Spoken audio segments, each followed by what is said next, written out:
entrevistar a Lisa Zi Xiang, autora de la película Un perro ladrando a la luna, A Dog Barking at the Moon, y comentaremos un poco qué problemas ha tenido con la censura y el hecho de que esta película ahora mismo es apátrida.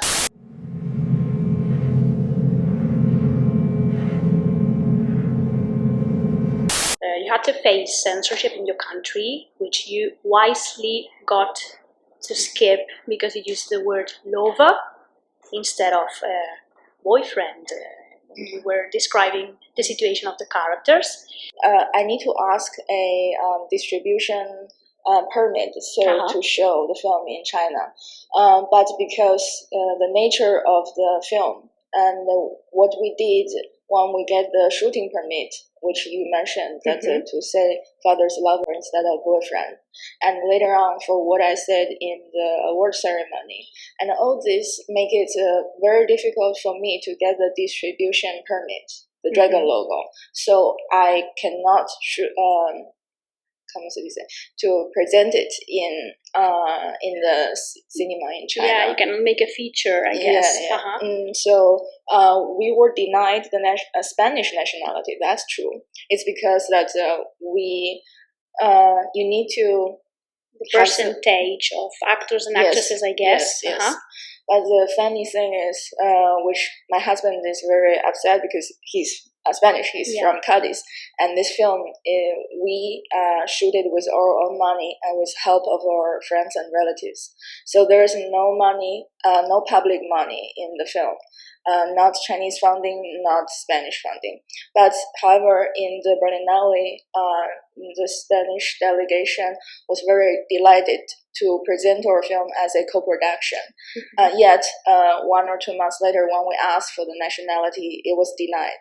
So, to me, I couldn't say much because I accepted simply.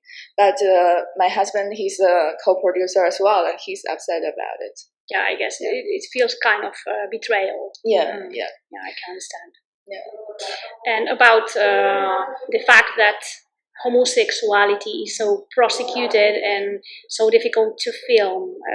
It is not accepted as something which should be filmed in your country. Did you find any difficulties to find actors ready to play it?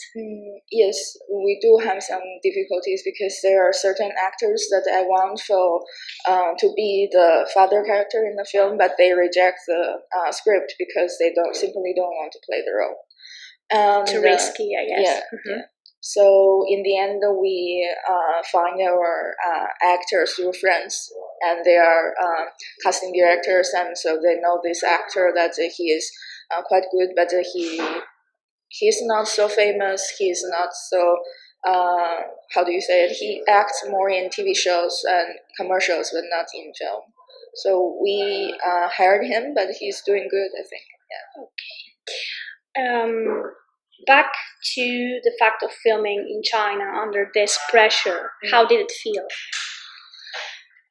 To me, it was kind of okay because we create an environment as if it is a bubble. So entering the bubble, all the crew member and the actors and actresses are quite happy because even though that we only have 18 days of shooting, we managed to keep short shooting days every day. So every day is almost only 8 to 10 hours, except one day we were shooting 12 hours because we need to transfer from the south to Beijing, from the south of Beijing to the north of Beijing. And we were in a huge traffic that takes 3 hours. So in the end, we were like a 12-hour shooting day. But if you take away the 3 hours on the road, so it's an exhausting amount of time just for a few time for filming. Yeah. Okay. What else? You've focused on several topics, which I guess are still present in your culture, and I think we can find some of them in Spain too. This disconnection from science and attachment to superstition as a way to take a grip when there are problems, instead of maybe recognizing the errors and mistakes. Was that something you approached as a particular situation of a family, or do you believe it is still extended? I think the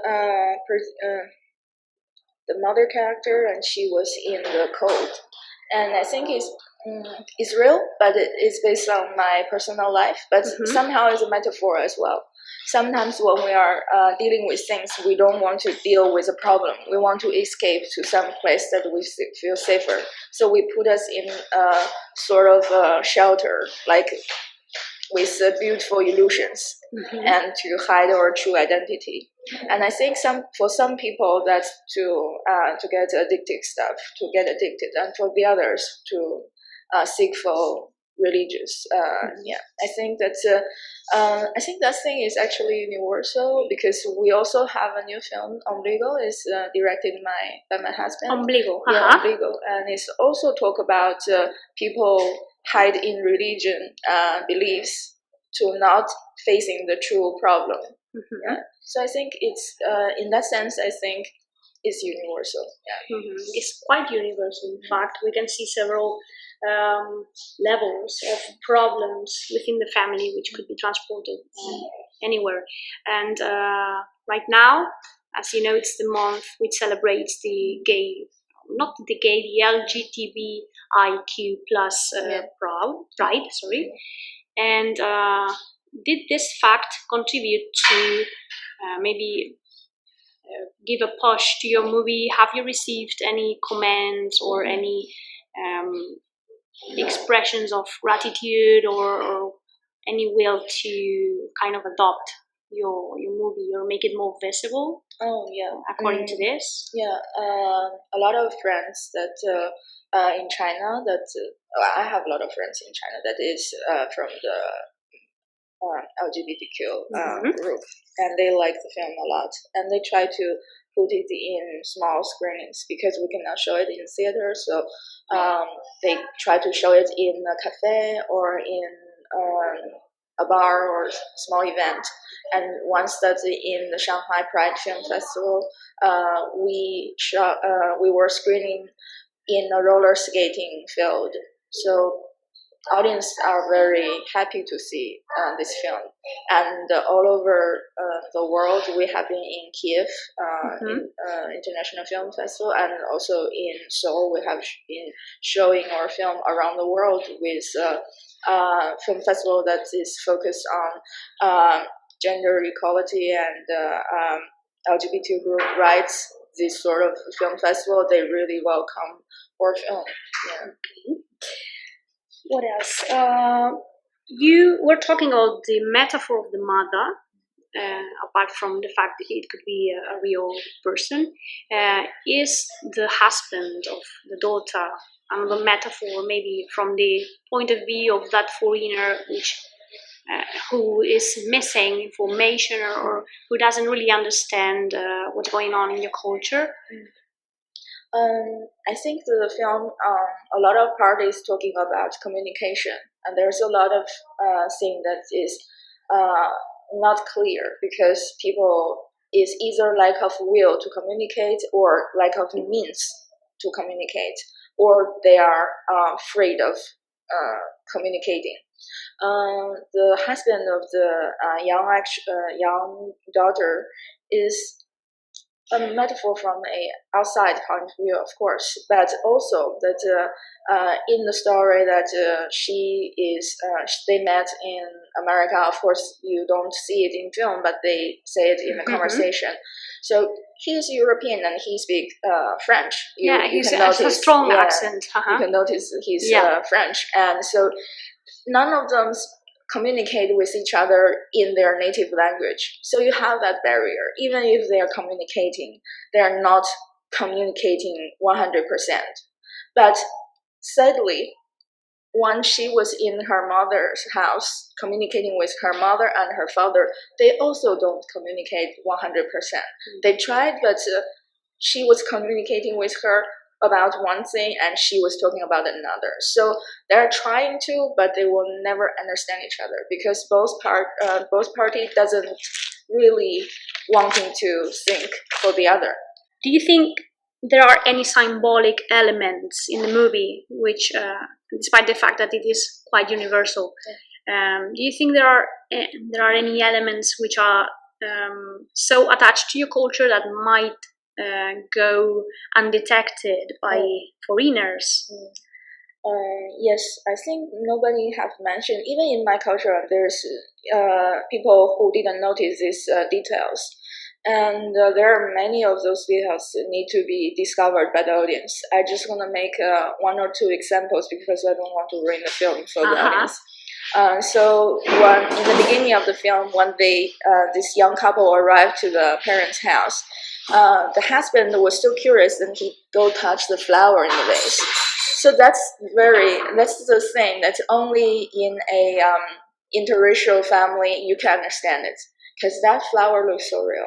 I'm gonna touch it if it's real. That happens in interracial families because not much people put fake flowers. I think in Spain, and that's the point. And then in the film, that's the first part.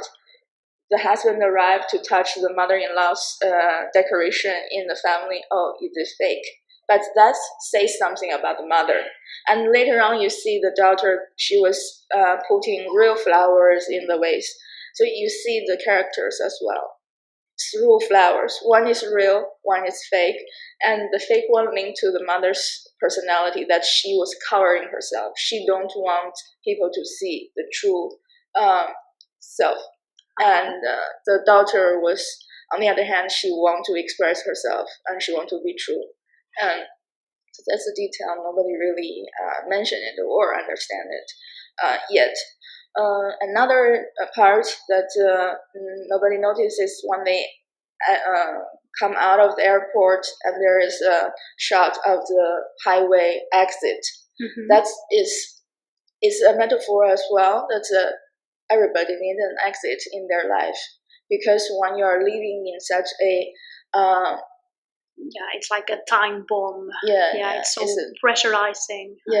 Because in the family there's a lot of tension, and in the end you will need an exit. Your emotion need to come out, otherwise, like you said, it's gonna explode. Okay, and finally, I would like to talk about the sceneries. I've noticed they are so symmetric, and the camera barely moves, except in a celebration with a lot of people.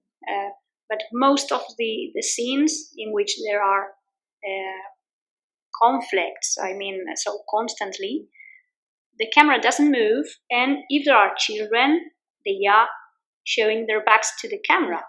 So do you want us to be the children who feel that, or what was the intention? It looks like a drama play, and I think that was intentional. But it's because I think in the shots we want the audience to feel, okay, this is a society, that the relationship is not fluid. The relationship inside of this family is fixed. Like each person acts in each person's role. You're a mother, you should do this, do that, do that. You are a father, you should do this and that. And if you are a children, you need to obey all the time, not challenging. So, like you mentioned, the children we're not showing their faces, because in China, at least in my generation, the children are faceless. Because in the family, when the adults are talking, you're not allowed to speak. What's your opinion is not important. And I don't know if it's true now, but back then it was like that. And also, the camera moves a little bit every now and then. It's only when it's necessary. Because that's the emotion make the camera stay in certain point, because it is at that time in the 90s and in the 80s, it was a time in China that it was fixed somehow. You need to behave in certain way, and people are not dare to speak out and to break through social norms. So at that point, if you have the camera moving around, you have the sense of freedom, but it's not true. If I choose to ask my cinematographer, which is my husband, to move the camera very very much following each other character. I feel that I'm betraying the story because that was not true. Because these people feel they are locked in a box and they cannot come out. Like you said, it's like a theater play because your life is fixed in a stage and you have to be who people think you have to be. People in that time cares about what other people think about them, which other people's opinion is frightening them because they don't want to be seen as different or weird. So that's why the camera is not moving very much, because it shows, okay, their life is like that. Okay. Lisa, it's been delightful. Thank you very much. Thank you very much.